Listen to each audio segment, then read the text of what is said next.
Di tahun politik ini sudah mulai hangat-hangat kuku dan sudah mulai cenderung menghangat. Agak memanas tapi belum panas.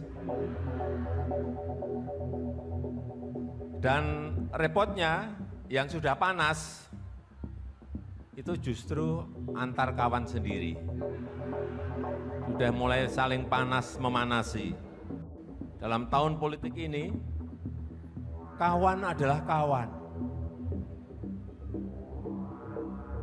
Kalau racing, kalau balapan,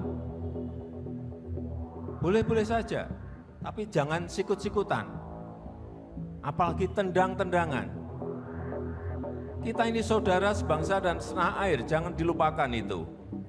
Pengamat politik Universitas Negeri Jakarta (UNJ) Ubedillah Badrun mengaku heran dengan sejumlah partai politik (parpol) besar di Indonesia yang mudah dipermainkan oleh Presiden Joko Widodo (Jokowi) menjelang Pilpres 2024. Ubedillah menilai sejumlah ketegangan dan sikut-sikutan yang saat ini terjadi di sejumlah parpol sebenarnya buntut dari inkonsistensi Jokowi terkait dukungan pada salah satu capres 2024. Saya justru melihat sebetulnya salah satu faktor yang membuat ketegangan politik terjadi justru pada Pak Jokowi. Kalau menggunakan analisis aktor ya. Karena dukungan beliau lebih banyak terlihat kepada Prabowo misalnya. Dan saya sebenarnya heran dengan partai-partai besar ini kok begitu mudah seperti dipermainkan oleh, maaf saya sebutkan, oleh Pak Jokowi. Karena ya beliau kan sebetulnya juga kita lihat ada inkonsistensi dalam pernyataan. Tidak mau cawe-cawe lalu kemudian melarang cawe-cawe dan seterusnya. Ada inkonsistensi di situ. Dan kemudian juga sebetulnya seorang Jokowi ada masalah kaitannya dengan PDIP. Saya harus katakan itu. Fakta empiriknya misalnya Jokowi tidak mampu menaikkan elektabilitas PDIP.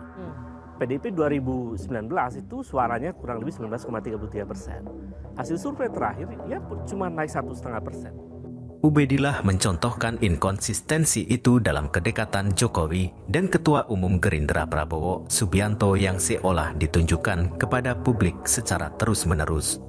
Padahal menurutnya, Jokowi hingga kini masih aktif sebagai kader PDIP yang notabene-nya sudah mengusung Ganjar Pranowo sebagai capres.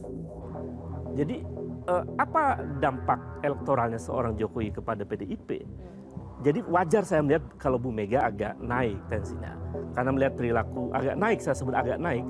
Karena perilaku sikap politiknya seorang Jokowi yang kemudian sudah jelas bahwa PDIP sudah mendeklarasikan Ganjar, tiba-tiba kemudian justru lebih dekat dengan Prabowo misalnya. Ini kan wajar di dalam politik. Jadi menurut Anda panasnya situasi hari ini ya karena memang faktornya Pak Jokowi juga ya, yang membuat saya panas. harus sebut itu karena ada inkonsistensi. Dari sikap dan juga pernyataannya Pak Jokowi ya. Betul. Ada pula pernyataan Jokowi pada Mei 2023 lalu yang mengakui akan melakukan cawe-cawe dalam politik demi kepentingan negara.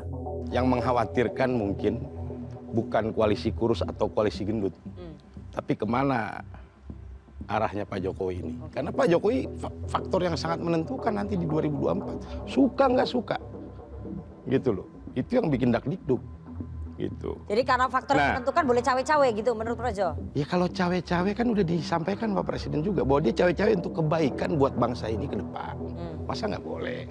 Tapi dia juga memastikan bahwa dia tidak akan menggunakan. Saya juga akan memastikan bahwa Pak Jokowi tidak akan menggunakan instrumen negara untuk urusan kepentingan pemenangan politik. Anda meyakini itu ya? Iya. Oke. Gitu. Jadi tidak ada instrumen negara sedikit pun yang dipakai untuk melakukan intervensi terhadap Pilpres 2024. Terus?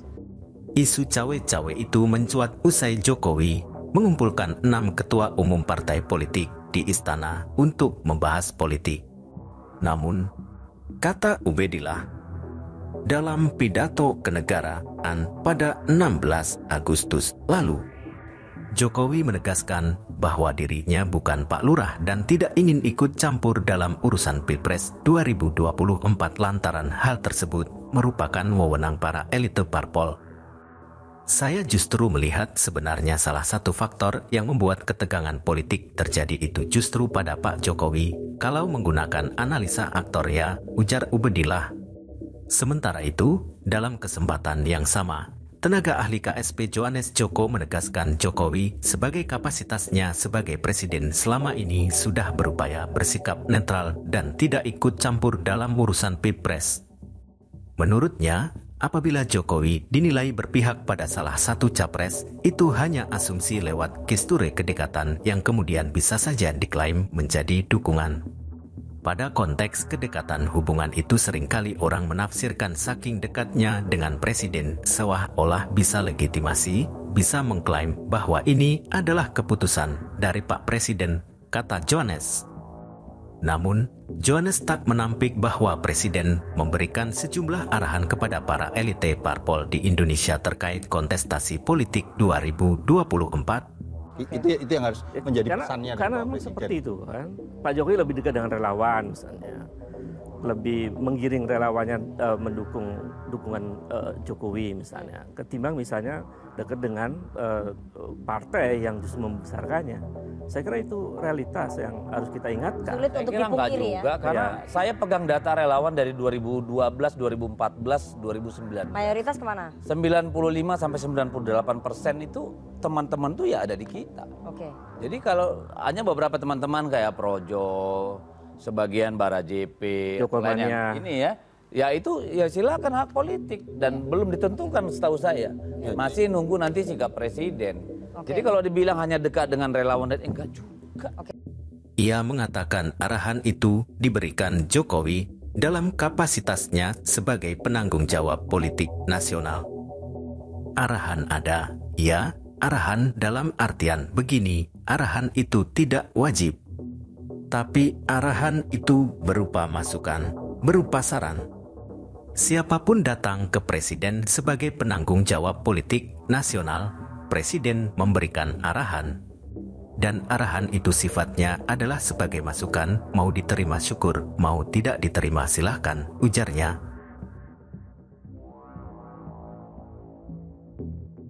Video ini bersumber dari cnnindonesia.com.